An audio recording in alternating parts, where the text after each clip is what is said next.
After spending time, expense, and mental energy building the RCM analysis, most organizations, once having uploaded the PM plan to the EAM system, relegate the analysis to the shelf, so to speak, to gather dust. That's a pity, because the valuable RCM thinking process, logic, and rationale underlying the organization's failure management policies tend to fade into distant memory. RCM decision-making skills, vital in day-to-day maintenance activities, before long will have atrophied. In this module, we seek to accomplish two objectives: to integrate the RCM knowledge base into the day-to-day work order process so that it may be referred to and updated as new information and insight emerge, and two, to ensure that accurate, complete work order data will be available to the reliability engineer for the purpose of reliability analysis and predictive modeling. Living RCM was created to address these two essential requirements left unresolved by initial RCM analysis and conventional EAM procedures. Living RCM extends initial RCM in order to capture and interpret vital streams of information from the operating plant, specifically analytical grade age data, to be incorporated into an accurate work order historical database, and two, new facts and observations for updating the RCM knowledge repository and its resulting maintenance plan. 3. Relevant condition monitoring data for conversion to optimal decisions. And 4. Business data contrasting costs associated with failure and its prevention, in a process of continuous improvement through analysis. Typically, an initial RCM analysis, once completed and the PM schedules loaded into the EAM database, RCM remains stagnant. This can be a problem. Take, for example, 610 failure modes identified as likely by subject matter experts during initial RCM analysis of a turbofan engine. 727 failure modes occurred during its first 3 years of operation. Only 142 of them, however, were among those originally identified. The point being that initial RCM is necessarily incomplete. It is a snapshot of what is known about the asset at a point frozen in time. We must, as a consequence, adopt some process for eliminating knowledge gaps exposed during repair and maintenance. Living RCM recognizes the interaction that must occur between theory and practice. Our RCM knowledge base constitutes the theory from which we derived our initial maintenance plan. Our work order historical database is the practice. We need to erect the proverbial bridge connecting theory to practice. Whenever observation conflicts with theory, we should update our RCM knowledge base, including the relevant maintenance policy. I'll illustrate the principle with another workshop, extending the previous shovel example. The maintenance technician receives a call from operations, indicating that the shovel arm does not lift. He arrives and realizes that the lift command is not getting to the front attachment. The fault code on the operator's display indicates a communication error between the control lever and the control panel. Upon examination, the tech notices that the control lever is damaged. He replaces the defective part and the shovel is brought back into service. Let us assume the role of the technician and complete the work order form using the Living RCM user interface. As the technician, having executed the job, I'll log into the Mesh Living RCM app.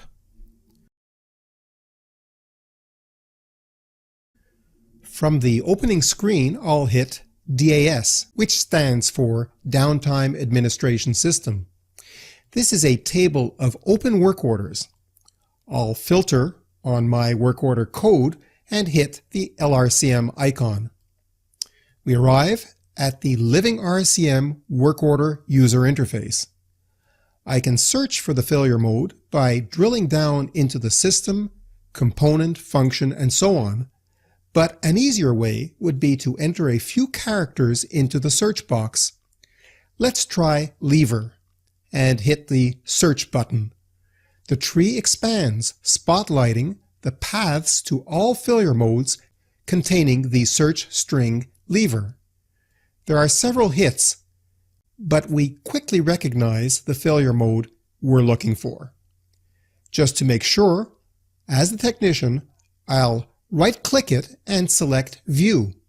I'll examine the effects, consequences, and current mitigation plan. Satisfied that this is the failure mode that has failed, I'll hit Select and Functional Failure because my company has incurred the operational consequences of this failure mode. Note that the parenthesized count increments by one failure mode instance. This is the first time this failure mode has occurred on this unit. As a final check, I'll hit the Failure Mode Selection tab to verify that this failure mode instance has been correctly recorded. I can re-examine the effects narrative and the event type. In this case, functional failure. If all is in order, I can exit or return to the tree view to select additional failure mode instances I may have encountered while executing this work order. In this next exercise, a team of technicians at the 300-hour inspection found a fuel system hose with significant rubbing wear due to inadequate clamping. They knew that if not replaced, it would soon fail functionally. They replaced the hose. You, as the technician, must now complete the work order. Log in and, as before, filter on the work order or the equipment, whichever is more convenient. Hit the Living RCM icon and enter the search string, in this case, fuel hose.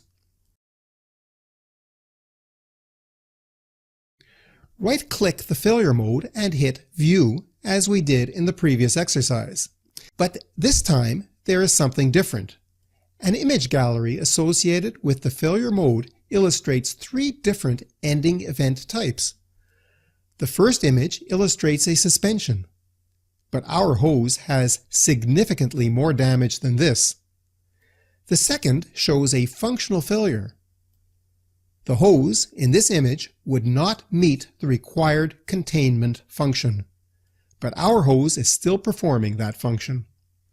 The third image depicts a potential failure, which is precisely our case. A potential failure is one where functional failure is imminent but has yet to reach the point where the containment function has been lost. This is the selection we will make. An image gallery attached to a failure mode can assist the maintenance department in developing their own standards for when to declare suspension, potential failure, and functional failure. Correctly identifying the ending event type of a failure mode instance is vital for subsequent reliability and predictive analysis. The final exercise in this workshop addresses a frustrating problem often encountered by the maintenance technician. When completing the conventional work order form, he finds no menu choice fitting his observations. Normally, he would have no recourse but to select the default choice Other. But Living RCM offers the feedback function. This exercise concerns the cabin air conditioning that does not cool the operator sufficiently. The operator takes the equipment down as a safety precaution. The technician arrives and finds that the compressor motor V-belt is worn and slipping. He replaces it, readjusting its tension and alignment. Now it's time to complete the work order form. We'll log in again as the technician, whose name is Group 1. Filter on the work order number and hit the living RCM icon. Try searching for the failure mode whose object part could contain the string belt. The search finds no matching failure mode. Try going one level higher and searching for the string air condition. We find failure modes with this string under Accessories, Air Conditioning Component, Function to maintain the temperature inside the cabin between 17 and 24 degrees Celsius, and Failure, cabin temperature strays outside the 17 to 24 degrees Celsius range. However, there are, to our dismay, no failure modes dealing with belt failure. This is the moment to invoke the living RCM feedback function in Mesh. Right-click the failure statement and select Feedback, Append, Failure Mode. At first, we can try the word belt in the object part text box. No appropriate choice appears. Looking at the other failure modes for a hint as to style, we can see that in several cases the object part has been selected at a higher indenture level. In this case, the air conditioning unit. We'll try that. Select it. In the object damage text box, enter the string belt. Sure enough, there are several appropriate choices. Let's choose V-belts slipping. In the failure cause text box, we decide that there is no further information of value that we can add, so we select the choice N/A for not applicable. In the effects analysis text area, we'll enter the sequence of relevant events surrounding this failure mode. Now select the consequence, which is operational. We will also select the event type to be applied to this work order once the failure mode will have been accepted by the reliability engineer. At that time, the system will close the work order. In the justification text area, we should include the reason for making this feedback suggestion, as well as any additional information that we feel should become part of the knowledge base and maintenance plan. For example, the technician could suggest a weekly belt tension check by the operator. Save the feedback suggestion. Now we'll remove our technician's hat and assume the role of the reliability engineer responsible for controlling quality of the RCM knowledge base for the shovel fleet. I'll log in as a user having the role of Feedback Manager. I'll hit the Feedback Manager tab and select the fleet or equipment type whose RCM analysis is to be updated. All equipment types for which there are pending feedback suggestions are listed. Hit Start Session. This will lock the RCM analysis for this shovel from simultaneous update by another user. Hit the Process Feedback icon.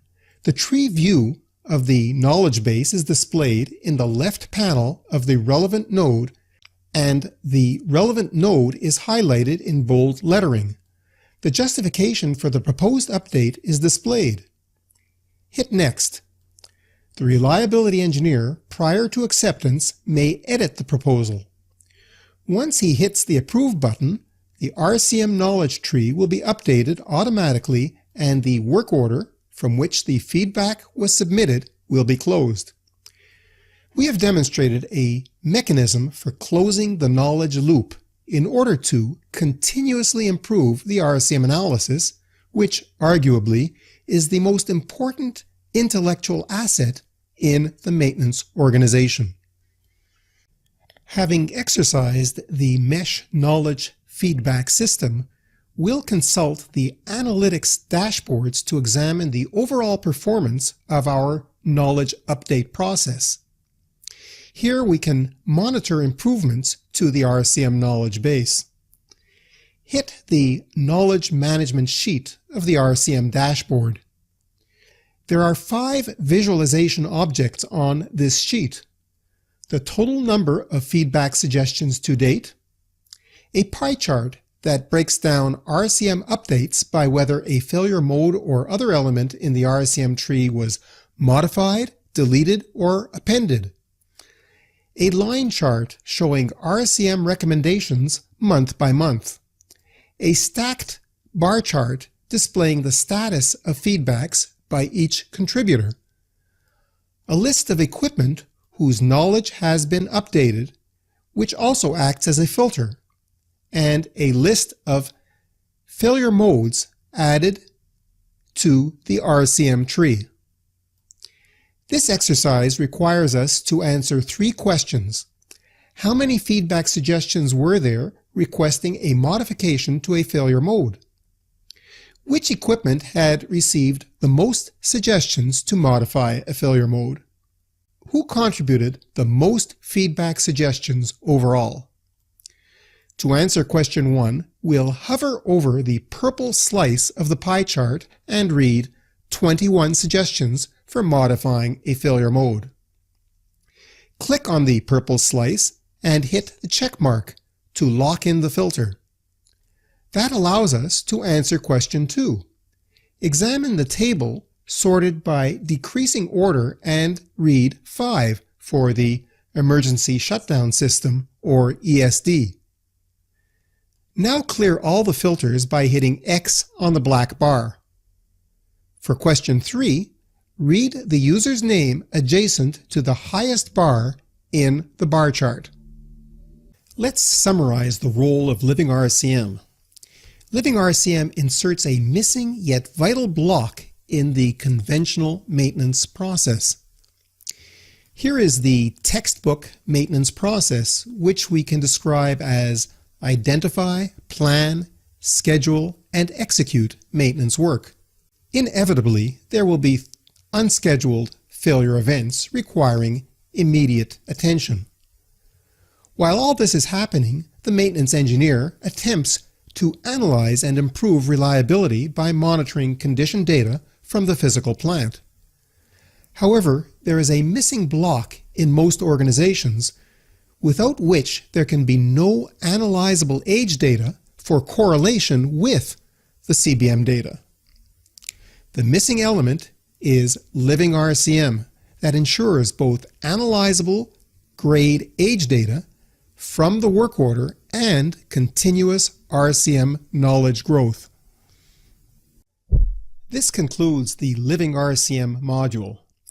Having mastered the initial RCM and Living RCM processes, you are now prepared for the final phase of attaining our goal of achieving reliability from data. Go ahead and view Part 4, Reliability Analysis and Decision Modeling.